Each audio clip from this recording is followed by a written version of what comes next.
Hey, good evening, race fans, and welcome to another production of Lowdown Entertainment. We are currently in the Lowdown Entertainment headquarters, which doubles as my basement in Upper Hanover, Pennsylvania. Today we have a special show for you. This is something that we've been wanting to do for a while. You know, we did the Driven to Save Lives and the Racers for Autism event a couple weeks ago. This is something that we started about, I'd say, 2 months ago, and we started talking to people about it. We've got some experts in the field, and I think we're really going to enjoy it. It's something that needs to be touched. So, of course, I'm joined by my running mate, Bear Schlosser, on the end. And the gentleman in the middle, I'm sure that most of you will recognize. If you've been to a racetrack in the last 20 years, you recognize Warren Alston. True. He's been on the flag stand. He's been you did some work in New Egypt as the race director, I believe. Yep. And you worked for some pretty notable four-letter organizations like NASCAR and USAC. Yep. Absolutely. And we couldn't think of a better person to bring in here, and he's very, very, very well versed in this subject, and we couldn't think of a guy in this area who could probably get this started than Warren. So Warren, thanks for coming. Thank you. Appreciate it. I know it was a bit of a ride for you. A little bit, but it was appreciated. Almost Granby. Almost a Granby. Yeah, I noticed that. I noticed that. I can hear him on my deck out back if I don't go. I can pretty much tell what's running too. Nice. But also, I'm sorry, we also got Joe Adams in the house, and out of retirement is the real deal, Scotty Deal, who's down here helping us with some audio, and Buster the Wonder Mutt's down there wandering around. So we hear a dog. It's probably my dog. You're that or Joe. Or Joe. So, but anyway, the topic that we want to cover is racing safety, and I don't think there is a more important topic in racing than safety. We all know that this sport can be very cruel that we love, and it does not pick favorites. It does not pick favorites. It does not care who you are. So safety is very important. We can't guard against everything, Warren, but we can probably do the best we can. No, absolutely. We certainly can, and a lot of it starts, with the competitors, right? Looking at your race car, making sure that the belts are properly installed, making sure that the tail is locked back through the H-clip, making sure your fire suit doesn't have any rips or tears, it's clean. You have, an SA 2015 or greater helmet. Anything older than that is just that, it's an older helmet, it's out of date. Making sure you have a head and neck restraint device.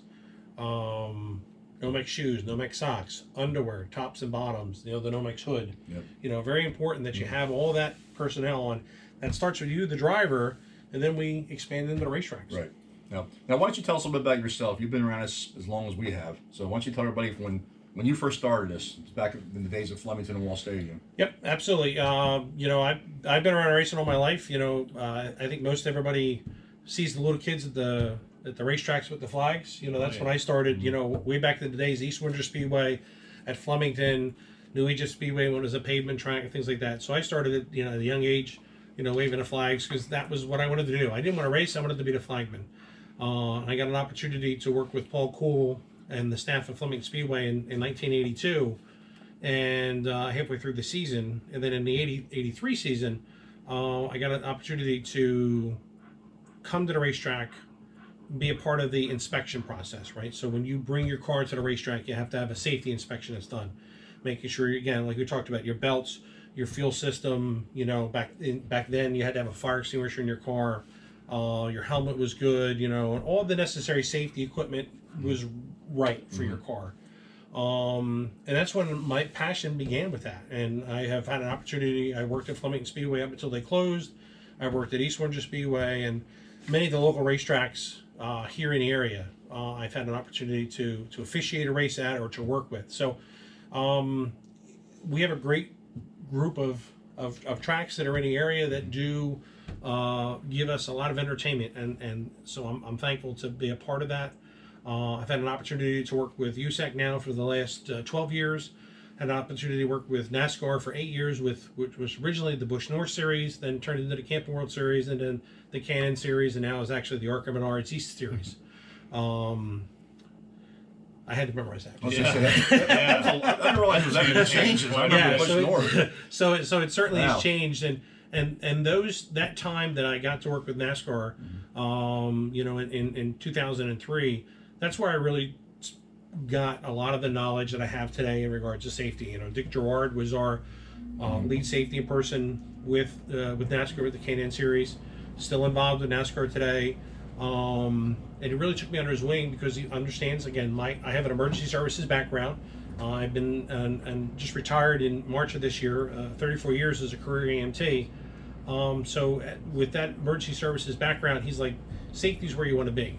And then we learned about the fire suppression systems in the cars, fuel cells, understanding the belts, helmets, head and neck restraints, head supports, surround supports for the cars. So really got a lot of knowledge with that, because I went in thinking I knew a lot and realized I didn't know a darn thing. Nothing wrong with that. It's No, humbling. it is. Yeah. Absolutely, certainly Yeah. is. I want to just step back for 1 second, and you mentioned all the layers of underwear, head socks. A lot of people that get involved think, yeah, just buy a fire suit and go race, right? Each and every layer buys you, what, 10 seconds Not in even a that. fire? No. Fire suits today will give you probably a good fire suit, and it's a single piece, one piece fire suit, 2 layers with a set of underwear, tops and bottoms, gloves, the head and neck restraint. I'm sorry, your hood, balaclava, socks, and shoes will give you probably 12 to 15 seconds, again, depending on how much you have there, before you start receiving a second-degree burn, right? There's 3 types of burns. There's the sunburn, which is 1st degree. 2nd degree is where you start blistering. 3rd degree is where your skin starts to char and you lose stuff like that. So you have about 15 seconds before you start getting a 2nd-degree burn in that race car if you're enveloped in fire. And that's fully clothed. Fully clothed, correct. The And latest you don't SFI. see a lot of people No. with that anymore. No, it's too hot. Oh my God, I can't wear this underwear. If kids are walking around, the fire suit set around the waist, they're wearing a t-shirt. They're not really wearing, the proper Nomex underwear, stuff like that. Maybe they're wearing an Under Armour t-shirt, or wearing Under Armour, right, stuff like that. Or the female drivers. Right, the female drivers, right, they have their sports bras on, and that's polyester. Yep. That will melt to your skin if there's ever a fire, and you can't just pull that off. It's melted to your skin. If you pull that, you're pulling your skin with you. And I'm not trying to scare anybody when I talk about this. You need to wear the appropriate personal protective equipment, because you don't want to spend months at a burn center where they sit there and have to scrub the dead skin off of you, because that is extremely painful. The tubbing is the worst. I mean, I tell Ask you, anybody who's been involved right, in a burn. right. I mean, Tubbing is the worst. Tony Siscone, was a teacher in Hamilton, New Jersey, and his hands, because of an accident that happened at Martinsville, right? Yeah. They were under caution, and he took his gloves off because his hands were sweating, and he got involved in a crash, and the car enveloped in a ball of fire. He was able to be rescued by other drivers, but his hands suffered horrible burns because he'd taken his gloves off. Nothing else was burned, just his hands. And as a teacher, right, how do you do that? I mean, imagine if you were a carpenter or a mason, a fitter, an iron worker, right? So that's why it's so important that you take the time to wear the right stuff when you're at the racetrack. I've gone to many racetracks and I've seen guys not race without gloves, and I'm like, what are you thinking? And I ask him, what do you do? Oh, I'm a carpenter by trade. Yeah. Okay, well, you need your hands to be able to do your job. Well, and the thing is, number one, you're in a fire. That metal's going to be hot. Yeah. That release bar, and Right. your hands are probably going to get burned, and they're not going to work very well. And you're trying to get that clasp open, the release bar on your the belts. clasp or the cam, right? Right, yeah. Yeah. And you're not going to be able to. Yep. I mean, I personally think about. Sorry to interrupt you. That's okay. I think about Harley White. Yeah.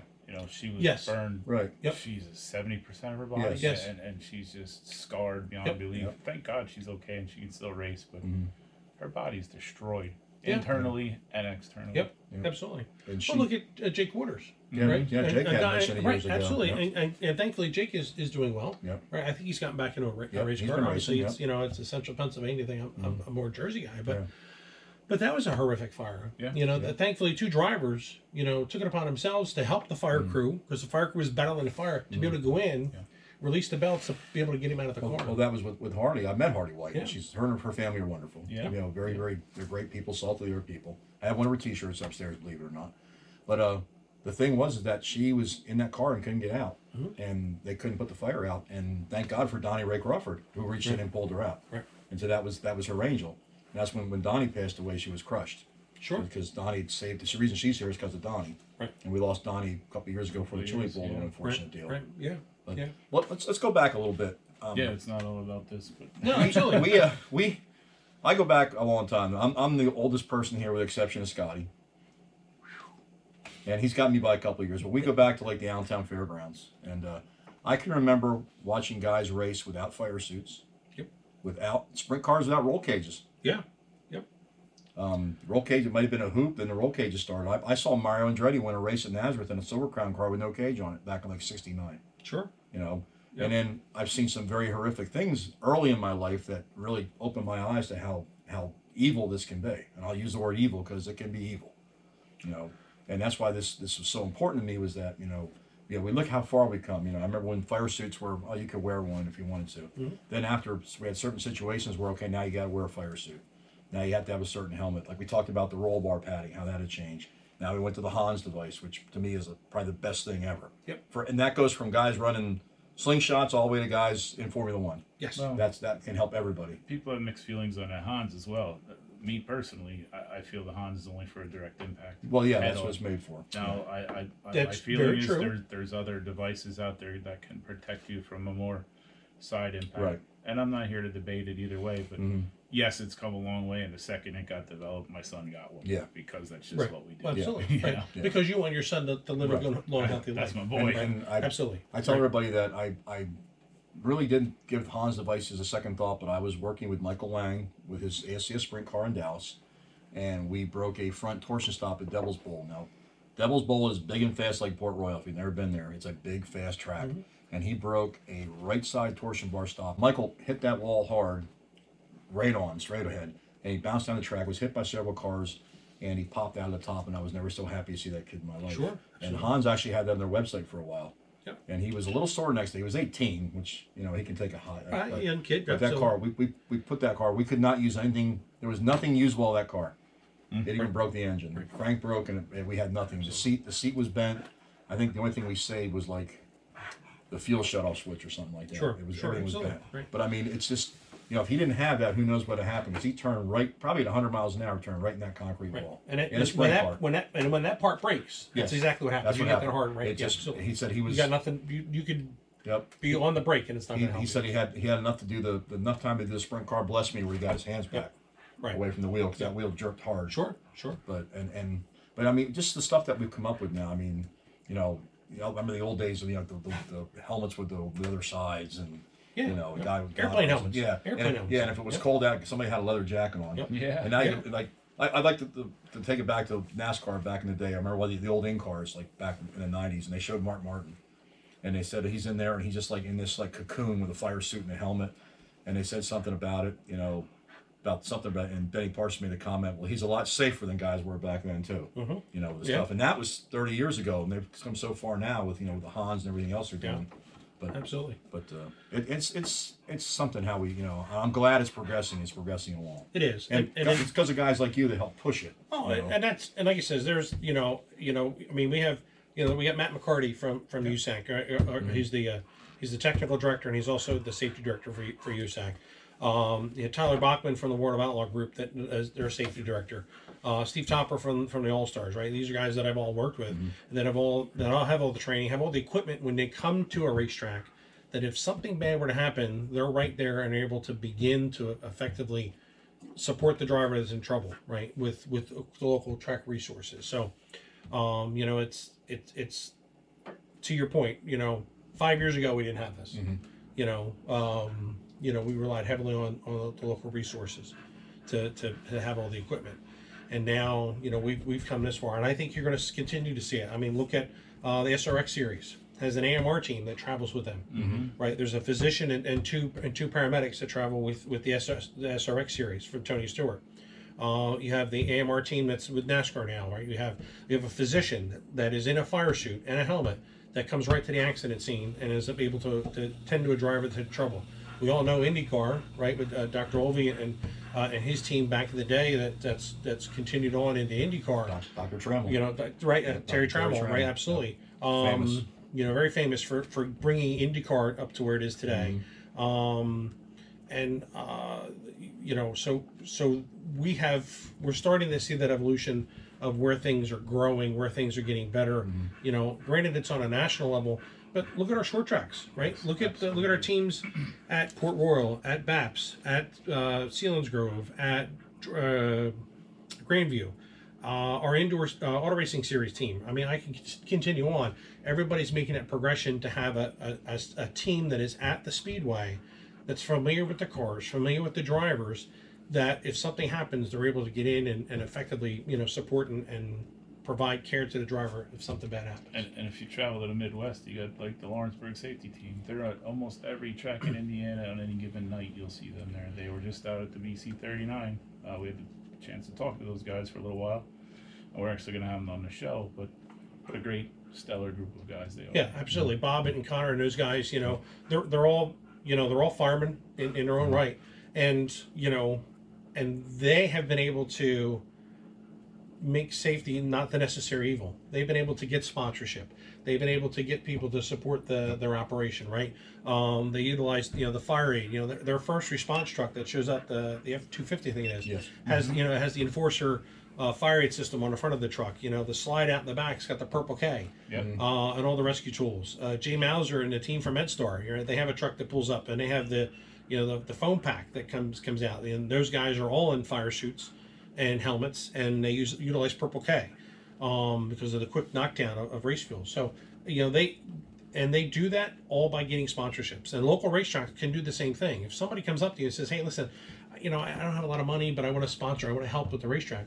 Well, what can you give us? $1,500. Okay, well, you can take that, and now you can buy some fire extinguishers, maybe buy a few fire suits for your fire guys, whatever that might be, right? And now you can say that, the fire services provided by, boom, make your weekly announcement. Johnny's Throw a Hot billboard up. Dogs. Right. Throw a billboard up. Put it out in your program. Don't ask me why Johnny's Hot Dogs came up. We like hot dogs. I'm a big guy. I like hot dogs. I'm a Jersey guy too, so it's right up our alley. Johnny's Hot Dogs are pretty damn good too. I like it. But yeah, and that's it's almost a threefold deal, really.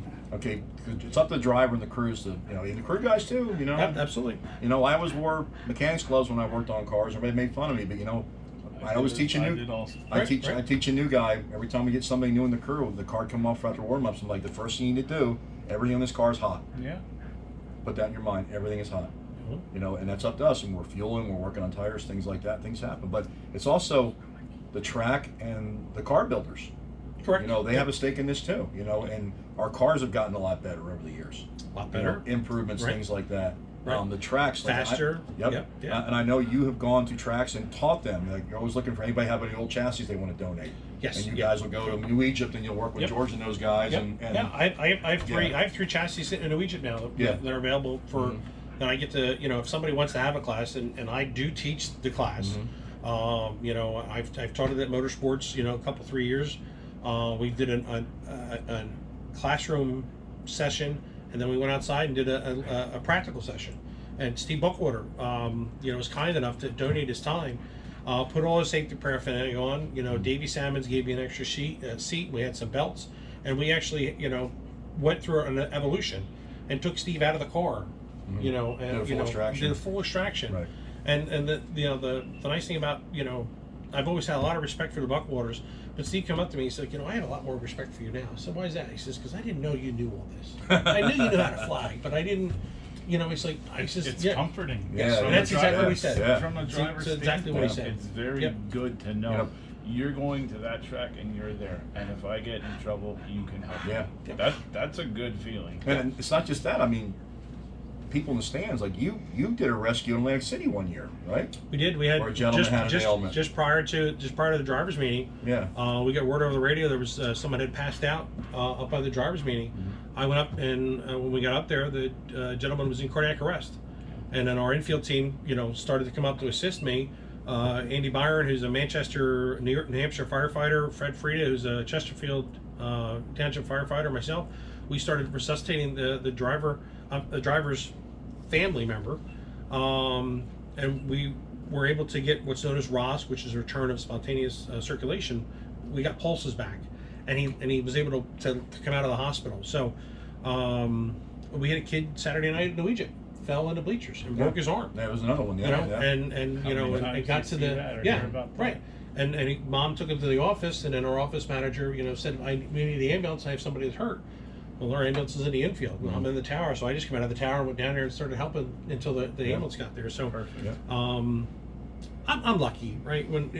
Because I have this again, 34 years as a career EMT, been involved in racing a long time. I've had some great mentors that have taken the time to see the passion that I have for this, and have given me the knowledge that I have, and I'm fortunate that I get to share it with different people.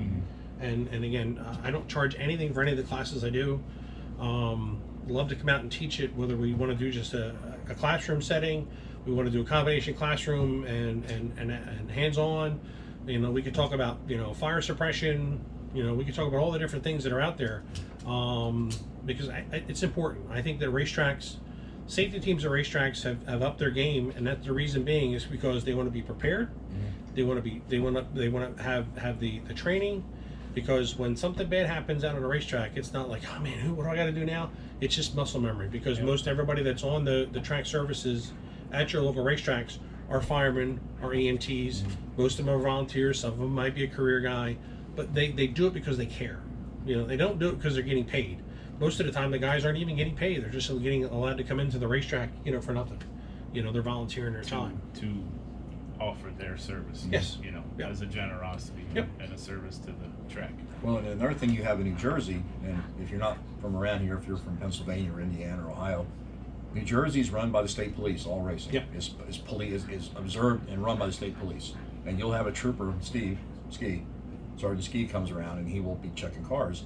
And we had an incident in New Egypt, probably 11, 12 years ago, Mike McAleer, when he rolled the backstretch in that mud, and he hit the ceiling. And right after that, of course, the next week, they were checking everybody's belts to make sure everything's right. Because Smitty came by, and he's a retired trooper, and he looked at it, and I said, anything wrong, sir? And he goes, nope, that's right. He goes, well, I put him in the way Simpson's book says to put him in. So that's the way they're in, the way Bill Simpson said to put them in. It's pretty incredible to see how far belts will stretch and how far your body will stretch. Absolutely. Yeah, remember when they did that impact of the sprint car into the wall? Yes. And you see everything. The body moved about 1.5 feet out of that seat when belted in with belts. And that your extremities were moving, your head was, everything was going, your feet were moving, and the only thing was staying was your core, and your core was actually moving. You're stretching those belts. Well, Stan Pulaski Jr. races with us at New Egypt with the Northeast wingless sprint cars. You know, left front over right rear, right? In that sprint car, we all know how that ends up. Not well. Never good, right? Times, right. Well. Exactly. You know, and you can see the pictures that Harry Meeks, you know, our track photographer, happened to be in one of the two, right? And you can literally see how far he stretched, because his head actually came up and hit the bottom of the roll bars. You know, and you know, in New Jersey, you know, we have a rule that you have to be 3 inches below the bottom of the bar, and you stretched. And he said that there was his like an orangey yellow paint, and his helmet's black. He says there was marks of the paint on his helmet. So it just shows that yes, you can have all the stuff. You can be snug, every caution, right? I think most drivers are doing this because I see it from the flag stand. You're tightening your belts, right, to make sure you're tight in the car. But to your point, you're going to stretch, and you'd be amazed at how far you do stretch. Well, safety in belts has come a long way as well. People are doing a sternum strap now. I see a lot of guys with the ratchet. You know, I used to tie Ronnie Dunston and just pull and jerk and pull and jerk. Until I thought I was killing him, but he didn't want to move in that seat. And now you can ratchet yourself. But a lot of the super sportsman guys have that, right? You know, I went to Colton. They asked me to come out to at BAPS one week to look at some of the cars. And Steve Wilbur won, right? Yep. Yeah. Exactly. You know, and the ageless Superman. Steve Wilbur, just saying. Superman. And you can see that they have that little ratchet here, because it's the first time I had seen, you know, that up close, and I'm like, why are we doing that? And then they said, I'm like, oh, okay, well, makes sense now. I had the opportunity to work on Jason McDougall's car at Port Royal, the Silver Crown car, and this was just a few months ago, and it was the first time I'd ever seen it. I really intrigued me. I asked a lot of questions to Steve and Carla Phillips, like, that's pretty trick stuff. That's pretty cool, because I used to be the ratchet guy, you know. Yep, absolutely. Well, when I worked for Jeff Shattuck, when we ran the ACS and the Super Sprints in Texas, he liked his belt so tight he couldn't breathe, because he had been in some bad ones. Sure. And I worked for a company, same company I work now, except I work for the branch up here. I had our fabricator come by the race shop. I said, I want a tool I can hook in there and I can pull these belts tight. And Hank made one up with a hook basically, and I would pull on that, and I have 2 handles on it, and I could get both arms on and pull it. And Jeff was in that car. I think he was pretty much part of that car. We get those belts so tight. But he had some nasty ones and walked away with nothing. And that's just it, right? Yep. And then you know, that's the end result. That's the goal, right? We all know racing is inherently a dangerous sport, and we've all seen horrific crashes. that'll happen. We all hold our breath, and we hope that that he'll be able to unbuckle or with some assistance get out of the race car, because obviously you're a little shaken from that. But it's when things go wrong, that's where the track services team, like our friends at Lawrenceburg, our friends at MedStar, all of our local racetracks here, that have taken safety and made it a priority. Yeah. Right. That's where it's really important. And racetracks that, I know there'll be some promoters that are going to hear this, and I know there are some promoters that are going to say that, man, racing's I can't afford the ambulance. I can't afford this. I get it. I understand that. Ambulances are charging anywhere between $185 and $200 an hour, for your paid services. To sit at that racetrack. Right, because the volunteers aren't there anymore, right? And that's, in Egypt, you have two of them. Right. You always have one in the pits and one in the infield. Right, absolutely. So when you double that, you're at $400 an hour for an ambulance. You're there 5 hours. I mean, do the math. That's a lot of money. Yeah. But we do that because we understand the importance of that. Wall Stadium, same thing. They give a donation to the volunteer squads, and I think that they're upwards of $700 a night that they're given to a donation, just to entice the squads to come because they need the services. A lot of tracks, their 50/50s going to their correct, fire absolutely, and, EMS guys. Yeah, absolutely, It's covering the cost. Absolutely. So there's a lot of things that can be done, on a local level to help offset some of those costs as well. All right, Warren. I'll put you on the spot here a little bit. Absolutely. I just won $1 billion in the lottery. Okay. Well, I'm stupid, so I'm going to build a racetrack. Okay. I'm with you. All right. We're going to build a racetrack, and I come to you and say, I want top-notch safety equipment, and I want a top-notch team. What should I be doing? What should I be looking for? So Actually, how do I start? Absolutely. So let's ask. So what's the size of the racetrack? We're doing a half, 3/8. 3/8. Okay, 3/8. Is it going to be banked? Semi-banked. Semi-banked. Okay. Kind of like Lincoln. All right. Perfect. Let's say it's like, I love Lincoln. I'm going to build Lincoln You're here. going to build a mirror of Lincoln. Yep. I'm gonna go out on a limb and say it's a dirt track. You would be right, sir. I would venture this. I figured as much. It would be fine red clay. Some people might not. Well, that's true. We do have some asphalt, and I flagged both dirt and asphalt. So right. And we have nothing wrong with asphalt. Nope. New Smyrna is badass. I like it. Absolutely. We've been to Mahoney this year. Yep. So, with that being said, right. So two things: you want to make sure that you got one ambulance that's going to be assigned to the racetrack, one ambulance that's going to be assigned to your fans. You could even go, because you have the money, right? You could even do. I'm buying all this. Okay, absolutely. You could do 2 ambulances. So you have 2 ambulances to the racetrack. Let's look at what we used to have at Flemington. We had an ambulance in the backstretch. We had an ambulance in turn, which was turn 3, and an ambulance in turn 1. We had 2 fire trucks. We had a fire truck in turn 2 and a fire truck in turn 4. And then you have, like most of the racetracks have now, the firemen around the racetrack. Right. Everybody needs to be in personal protective equipment, whether it's for the fire crew, should be just like a driver, right? 100% with a driver, hood, helmet, gloves, the whole 9 yards. The ambulance crew can be in a 2-piece suit because you're not really involved in fire, but you need to be protected in case there is a flash fire. So you want to make sure that you have that as well, right? So very similar to what you see what the NASCAR crews are doing. I know you see the folks in the blue suits at Grandview, right, from Valley EMS. They're in their personal protective equipment as well.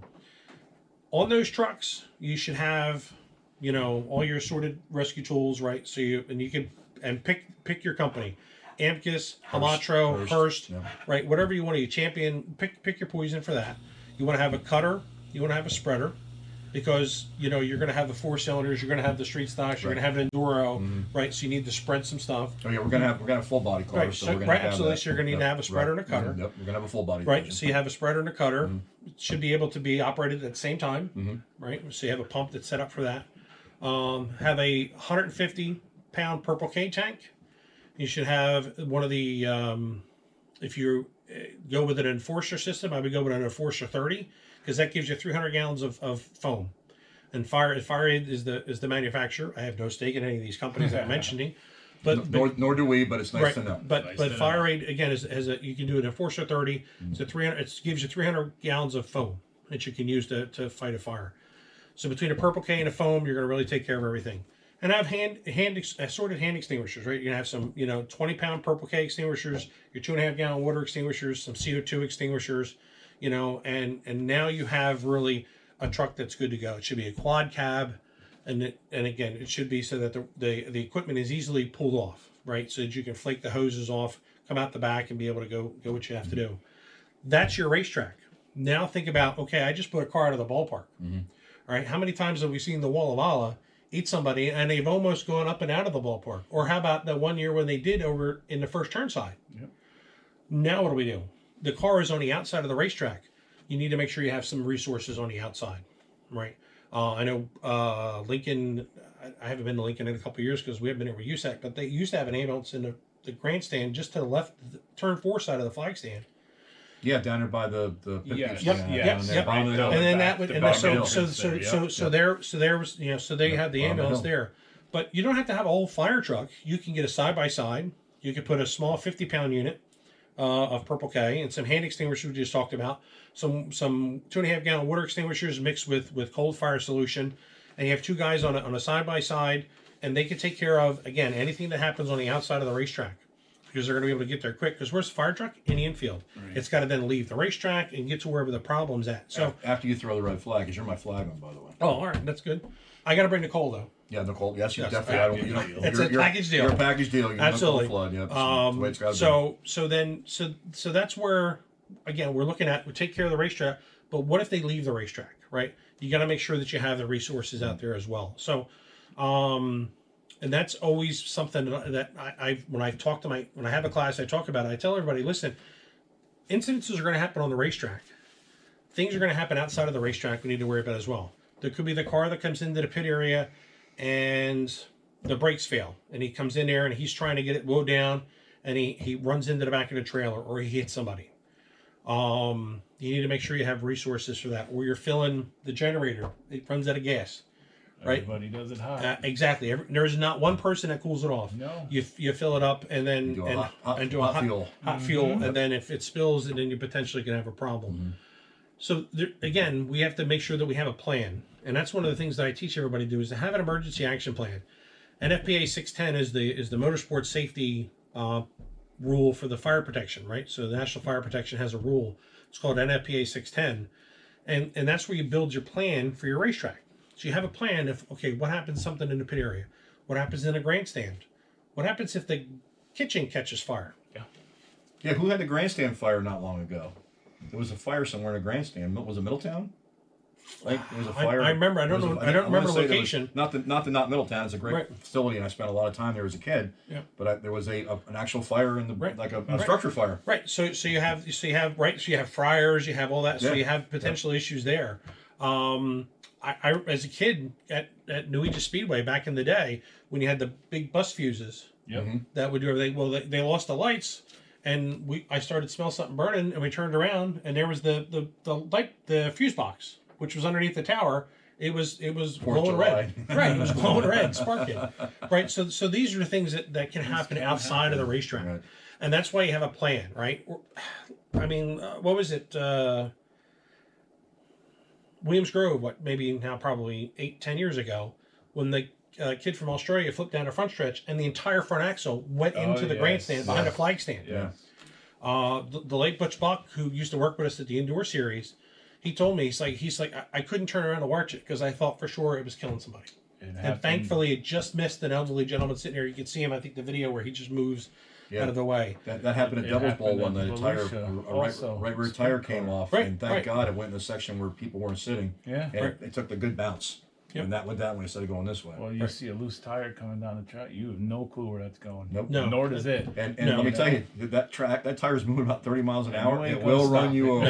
over, or it will break a bone when you try and stop So it. that's why you have to always, if you have to, you'll never plan for everything, but you have a plan. Okay, if this happens, this is what we're going to do.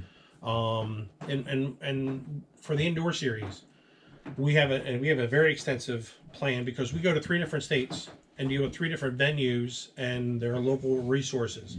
We have a traveling team that goes with us. We have 6 to 8 firefighters. We have EMTs that go with us, and we have a plan for each venue so that in the event something were to happen, we know what hospital we're going to go to. We know what resources they could bring in to support us, and we know how we're going to handle X and whatever X is. Because we've had, at indoor races at Providence, we had an entire front hub get launched up into the grandstand. We had a bumper one year in Atlantic City get kicked up and go into the I was there that grandstand. night. Right. So we've built the plan so that if this happens, here's what we're going to do.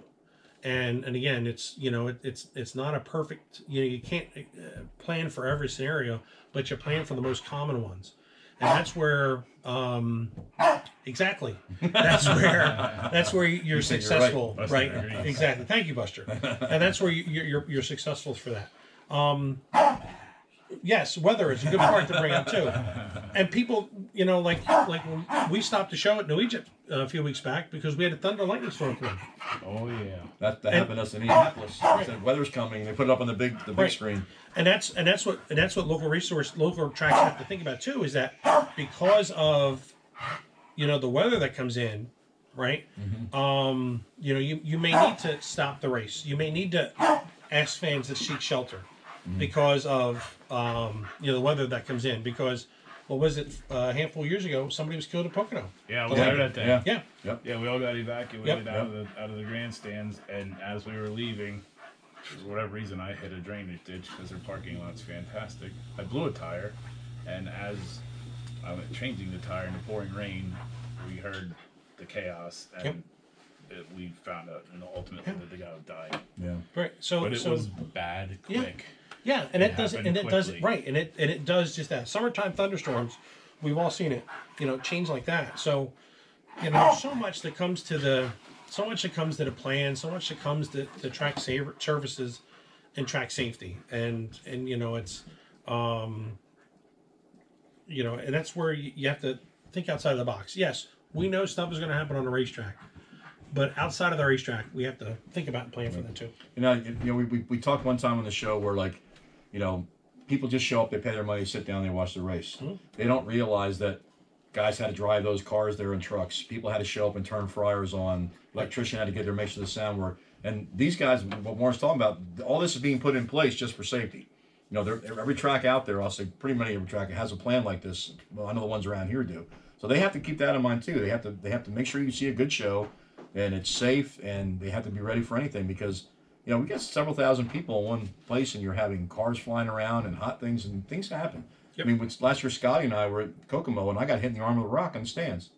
And, I mean, it hit me, and I was like, "What was that?" And next thing I was open. It was, they're like, "Oh, you need to go." I said, "No, I'm not going to the ambulance for that. Give me a paper towel." Right. Paper towel, electrical tape. Yeah, and actually duct tape. Yeah. Right. But I mean, that's the kind of stuff you got to look at. Like what Warren just everything he went over, you have to plan for everything, which they do because things happen. Yep. You've got all kinds of stuff happen in the racetrack, not just racing. You got people in stands. You got people that have medical emergencies. We've all seen that. Yep. Right. Where people have medical issues right there. People falling, rain coming, lightning hitting things, choking. I saw somebody choking one time at a racetrack on something. Yep. There's something's happening. Anytime you get thousands of people like that together, you're going to have poo-poo occurs, is what I'm saying. And you get to some of these venues and you get the inebriation factor. Exactly, yep. Oh, absolutely. Yeah. Yeah. With dehydration and heat stroke and there's so many contributing factors. Sure. Yeah. I mean, we went to Indiana last week. It was blazing hot the last 2 days we were there. Blistering hot. Yeah. And well, we drank. it was hot back here too. And I we mean, drank. yeah. We were drinking water like they were going to stop making it. Yeah. Because we were so hot. And we wanted beer. We didn't bring any beer, no soda, nothing. It was water. It was just constant water. Absolutely. And we bought Gatorades and that at the racetrack, to keep up on the hydration. Yeah, absolutely. Well, let me ask you another question. I like to ask a lot of people what ifs. And Barry, this is for you too, and I'll give you mine. In your opinion, you've been around a long time like we have. What has been the best safety development you've seen in the last, say, 40 years? Can I go first? Yes, you can. Softballs. That's a good one. Because you remember, In my opinion, Yep. saved a lot of people's Yep. lives, a lot of injuries. And every crash they're still developing. You know, just like anything with every single crash, you're learning from. In some aspect, you're learning something. If you got 24 cars in an A main and you go green and checker and nothing happens, what did you learn that night? Nothing. Maybe setup-wise something, but nothing from a safety standpoint. Right. But in my opinion, we even installed soft walls at Pocono Quarter Midget Club for the kids. With quarter midget tires and lots of kids bounced off those walls and they were shaken up, but could have been a lot worse. Sure. Absolutely. well, if you think about it, remember back in the 90s in like NASCAR and IndyCar, how many broken shoulders there were, broken ribs, concussions, because guys were hitting a concrete wall like in Texas at 190 miles an hour, and the body was taking all the impact. Yeah, and that wall laughed at you. Yes. Yeah. You know? You know, Exactly. the wall wins every time. Absolutely. I mean, you know, when Flemington went from dirt to asphalt, you know, our first year there, right? We had some pretty violent crashes. We And- brought plenty of styrofoam home. Let me Yeah. tell you. Right, and then snowstorms, you know, yeah. and then when the wreck with Ray Abraham and Billy and some of the others off of turn 4, which was a high speed spot there, when he hit that wall, I could feel it in the flag stand. It literally jolted the flag stand, and then Paul's like, we gotta make some changes, and then we originally put some tires up. We lassoed tires together and things like that. We put that in turn 4, turn 2 and some of the other areas. And then Paul reached out to the folks at Lancaster and said, where do you get your blocks from? And then the following week, then we started getting the foam blocks, putting it into turns and things like that. And that's where it was quite the spectacular when they saw him hit it. Oh yeah. But it dissipated all that energy. So by the time they got to the guardrail, Absolutely. there was an impact, but it was nothing as if they were going into after that. So Paul was an innovator with that, and that was one of the things when the truck series, when it first came around in 1995, and they crashed into that, and I remember the commentators on TNN commenting, oh, it's snowing here, because it did blasted the foam.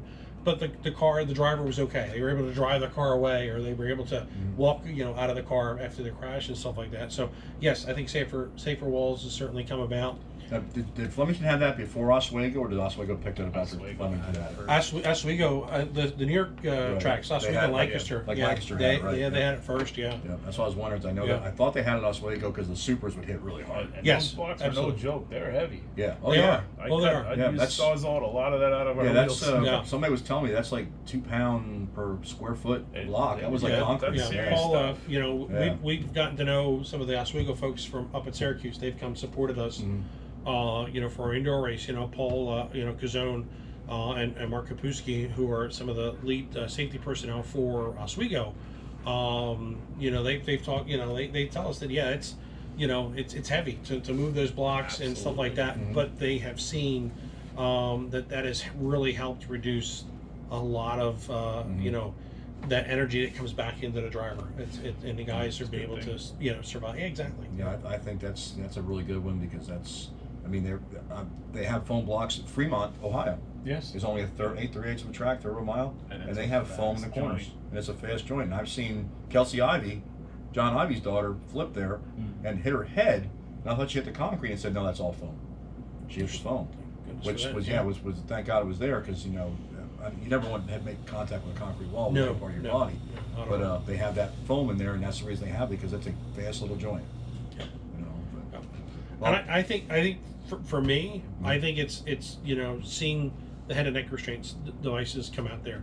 And again, pick your poison. There are many different Absolutely, devices yeah. out there. Absolutely, right. You don't have to wear the Hans per se, but pick your poison. You don't And I need think- Simpson belts. Right. There's Right, a lot absolutely. of safety Right. Really good, gears yeah. out- I a lot of think safety that's what's really helped a lot of drivers. The containment seats that are out there today. I think that's where, because race cars are getting faster. We're figuring out how to make these cars turn an indoor series now. We're turning 9 and 8 second laps. yeah, right? don't blink your eyes at indoor Right, race. absolutely, and and when you go to Wall Stadium, you're seeing a modified run around Wall Stadium in about 12 seconds. High 11s. Mahoney Valley, same thing, right? So it's I think that the more safety advances we've been able to put in play, that's where we are. If you look at where we are today, go back 5 years ago, and then look about 10 years ago, and it's like, wow, and it's hard to believe that Flemington closed 22 years ago, right? And Flemington, on all their fire trucks, and the guys standing in the turns were wearing jeans and a t-shirt. It's like, wait a minute, in 2000? And a NASCAR sanctioned track. And an At NASCAR that, sanctioned yeah. track, it doesn't make any sense in today's deal. Today we'd rip them for that. Right, Like absolutely. on social media, people tear them apart. Right, absolutely. Oh, the guys You wearing know? jean shirts and a t-shirt. And he's Yeah, a fire and this guy. is supposed to be the fireman that's Yeah. going to help me, right? Yeah, so Yeah. we've gotten better, and then the products that are out there too. Like I said, you have Cold Fire that's out there. You have Fire Aid, to be able to quickly extinguish a fire. we have Purple K that's a good product. Yes, it's a little expensive, but it's really going to take care of that fuel fire that we're going to have. And again, it doesn't need to be if it's an alcohol or it's a high octane gas. That's really going to take care of that product there. It's much better than the standard ABC extinguisher. Because how many times have we seen firemen come up and spray the extinguisher, the fire goes out, and then it lights right back on. Yes. Jared Embenauer. Yeah. So, there are many, we've improved on our products that are out there. And then again, we've also improved on our education, right? We have people that are having classes. We have folks like Jay Mauser from MedStar. He'll come east and he'll have a class, and things like that. Local racetracks are now having classes, right? Our folks at Bloomsburg, where I flag at, the Bloomsburg Fire Department and the Geisinger Hospital based ambulance system